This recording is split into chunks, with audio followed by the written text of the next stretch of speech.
On everyone. So obviously the Lakers are exploring the trade front and they're trying to find options for these three, right? Very likely they're going to keep Russ unless they can find, just a really good deal that works out, right? Because you don't want to just trade Russ just to trade Russ at this point. He's too valuable. What he is bringing to this team, just the energy, the spark off the bench, also being the distributor and just kind of playmaker for the Lakers. It just also gives the Lakers a completely different look when he's out there by himself. So I don't believe that they'll trade Russ unless it's for just, some major deal, a Kyrie or, a deal that's just too good to be true. Not only helps you now, but for the future. I wouldn't be shocked if like Chicago becomes an option. I do think the Lakers would do that. Like, I think the Lakers would trade Russell Westbrook for DeMar DeRozan and Nikola Vucevic. And that's something that even Woj has said to keep an eye on. So, I just think it's going to have to be a big deal, right? Because also right now, Russ, all the options of teams that want Russ all want him as the contract, not the player. So you're always getting a negative value. Unless you can find a team that actually wants Russ, that is like, hey, we'd love to have Russ, then maybe you could get some positive value. So very likely it's going to be Patrick Beverley, Kendrick Nunn are going to be the odd men out. Now, obviously, you could take them both together, and that gets you up to like $24 million. You could add like a Damian Jones that gets you up to like $27 million in that ballpark. So it gives the Lakers options, right? Like the Lakers could get a Bojan Bogdanovic and a Sadiq Bey, or a Jakob Poeltl and Josh Richardson, guys like that, or they could even divvy them up, trade Kendrick Nunn, and then trade Patrick Beverley in a separate deal, and then use whatever assets they have. Well, it looks like Cam Reddish is once again available, right? The Knicks keep having this back and forth with Cam. They've wanted to trade Cam. The Lakers had a deal last year that would have landed Cam to the Lakers. It was a 3-team deal with Toronto, the Knicks, and the Lakers, and the Knicks just got greedy and ended up making the deal fall apart. But now, it looks like New York's going to lose Cam Reddish. Cam Reddish doesn't want to be there. The Knicks don't really seem to want him there. Tibbs, never really been a fan of Cam Reddish. And he's a guy that even with just the lack of role, the lack of stability, anything like that, he's still been solid for them this year. Still averaging about 10 points a game. And he's a guy that needs a change of scenery. He's a guy that needs to be out. He would be perfect for the Lakers, right? 6'8", 3-and-D style wing. That's very young with a ton of potential and a ton of upside. He could be a real contributor. He hasn't really gotten a fair shake.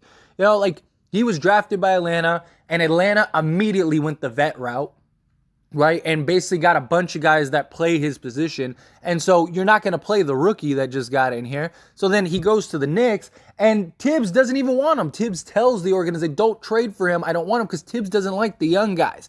He wants to play the vets. Like if he could, he would just play Derrick Rose for 48 minutes a game, right? Like that's just who he is, right? And Tibbs is the old school guy. I think at some point the Knicks need to get rid of Tibbs, but that's neither here nor there.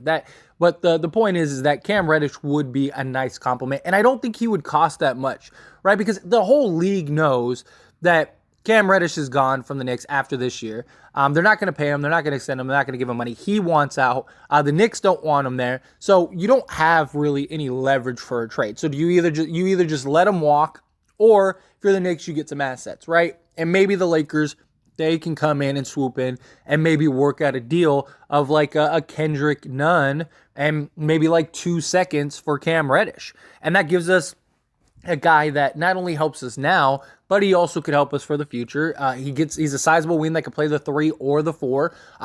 He's the guy that we really need. Now, personally, I wish we could get like a more veteran guy. Like I think Jeremy Grant would be like ideal, but obviously the Portland isn't going to trade him. Not only is Portland not going to trade him, but he's even said in the past that he doesn't want to be a third option. So that kind of negates somebody like that. But Cam Reddish is probably the closest thing to that is actually obtainable, that could provide that. Maybe he's not going to provide the offensive output that Jeremy Grant can, at least not yet, but he might be able to sooner or later. And I wouldn't be shocked at all if all of Cam Reddish's numbers immediately went up if he went to the Lakers, because he would have a carved out role. He would have guys like Russ and LeBron that would be working out to try to go set him up. He would get looks that he's probably never gotten before in his life. And it would just be a different atmosphere. He'd be on a team that actually wants him, that actually sees him as part of their future, like a lot of things, right? So like it would be a very solid acquisition for the Lakers. Now the Lakers, based on reports, do have some competition in the Heat and the Bucks, but I'm not really worried, especially about the Heat. The Heat don't really have anything, and the Bucks, they don't really have much either. And it's like, if you're the Knicks, do you want to take on some like long-term salary, or do you want to, take on, a Kendrick Nunn who you could play, and if he turns out great. If he doesn't, you could just let him go, or just buy him out, and you're just getting free assets, right? You're getting 2 first-round picks. The Lakers also have Chicago's 2023 pick, so maybe you could give Chicago's 2023 pick, or second-round pick, their second-round pick, and then like your own second-round pick, and then boom, now you got, Cam Reddish, because I don't see him. The Knicks have wanted a first for him because that's what they paid for him. They're not going to get it, because again, every team knows that he's gone. So it's like, do you want to just lose him for free, or do you not, or like what do you want to do? And he is a question mark. You know what I mean? Like he's not killing it out there, right? He's not some 22-year-old that's putting up, 17 and 8 on a nightly basis. Like there's a lot of questions. Like his work ethic has always been a big question. Even back Duke, stuff like that. Like that was a big thing. He's also like, this is his second destination with teams that could have used him. Like what's going on there? So there's a lot of question marks with him. I'm confident that he just needs a fair shake. I really do. I think he needs a fair shake. Not to say he's going to be around guys like LeBron and Russ, guys that are just, they're going to be on him to be great, to be better. And we've seen these young guys come in and really kind of reinvent and revigorate their careers, right? We saw it with Monk. We're seeing it right now with Walker. Even Troy Brown has been a model of consistency and very solid for us. So I really like that.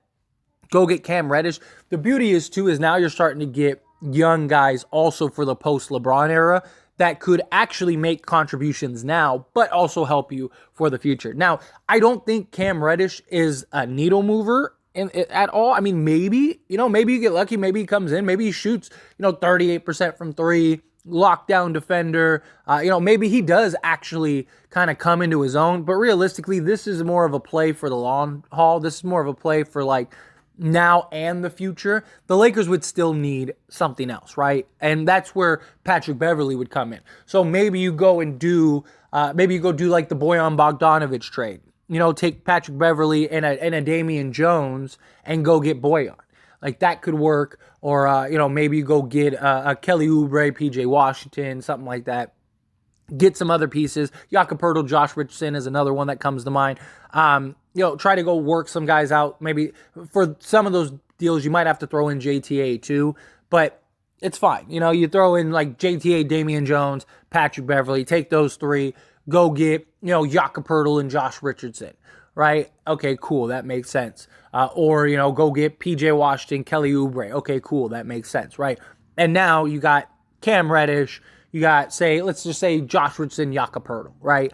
Or ideally PJ Washington and Kelly Oubre. That would be my ideal scenario, just because, again, you get PJ Washington, who again is a 24-year-old. So now you got all these young guys who could be really good for you, not only now, but the future. On top of like guys like Max Christie, who I actually am really high on Max Christie. I think Max Christie has a lot of potential to be a real quality player in this league. I don't know if he's going to be an all-star or anything like that. Defensively, he might end up winning a couple of Defensive Player of the Years at one point, but we'll see. We still got a long way to go with him. But Cam Reddish, if you can get Cam Reddish, you go get it. And I don't think he's going to cost a lot. You have the salary in Kendrick Nunn, boom, easy swap, and then you'd still have Patrick Beverley, you'd still have your first round picks, you'd still have a ton of second round picks, you'd still have Russell Westbrook, you'd still have Damian Jones, JTA. I mean, look, he can't be worse than what Kendrick Nunn is, and you're trading a guard for a wing, which is huge, and which the Lakers really, really need, right? The Lakers need this badly, and you could start Cam Reddish. Like, Cam Reddish could be an easy plug-in at the 3, right? So you could go starting 5 of Schroeder, Walker, Reddish, LeBron, and Davis. Now you got size, you got switchability, you got, I mean, 3-point shooting is a question, because Dennis Schroeder isn't a great, like, nobody's really a great 3-point shooter, but maybe Cam Reddish. We also haven't really seen Cam Reddish get a real opportunity, so maybe Cam Reddish in a real spot, real opportunity, real confidence, having a team that has confidence in him and is like, hey, dude, shoot the ball. Like, let's do it. You're open, shoot the ball, right? Like, we believe in you. We went and got you for a reason. We went and traded for you because we wanted you. We tried to trade for you last year, and the Knicks screwed it up. So we're trying to get you again this year. Like, it's a different feel, when somebody wants you. It's a different feel when it's an atmosphere of like, okay, like, there's I got LeBron James, I got Russell Westbrook, I got Anthony Davis, right? Rather than, RJ Barrett and Julius Randle. And, it's just, you got different players. You got these guys that are greatness that you have around you that you can just be a sponge. And hopefully he does. Hopefully he's willing to put in the work and absorb the knowledge and all of that stuff. And you could get a really solid player. I am really high on Cam Reddish. I have wanted Cam Reddish for a long time. I didn't think the Knicks would want to trade Cam Reddish after the start that he had. He's been pretty solid for them for the most part. He's had some pretty nice games for them, like some really nice games for them so far this season. And Tibbs just doesn't want him. I don't know what it is. Cam Reddish wants to be out, and so I will gladly take him on the Lakers. I hope that Rob Pelinka can kind of work something out to go get Cam Reddish. Go get Cam Reddish. Seriously, go do that now, if you can, right? Like, take 2 seconds. I don't see them getting more than that, especially if you give them Chicago's 2023 second. Like, that's a pretty good deal. So give them that. Give them this year. Give them your second this year if you want, and then you're off to the races. You're good to go. But anyway, as always, this is a discussion, so I pass the question on to you. Let me know your thoughts and opinions down in the comment section below. What do you think? Would you want the Lakers to trade for Cam Reddish? Do you not? Do you think, like, yeah, that's perfect. Go trade Kendrick Nunn, 2, 3, 10 second-round picks, whatever you got to do to go get them? Or do you think, like, no, like, let's try to see if we can find a better deal, whatever. Good thing is about going and getting Cam Reddish, like I said, is you could still do other deals. So you could take Kendrick Nunn and 2 seconds, go get Cam Reddish, and then you still have Patrick Beverley, Damian Jones, JTA to go get another, like, mid-tier guy, or maybe even, like, 2, like, minor-tier guys. And then you'd still have Russell Westbrook for the big blockbuster deal if you wanted to. So that helps. But anyway, again, I'd love to hear your thoughts and opinions, good, bad, ugly, somewhere in between. Let me know down in the comment section below.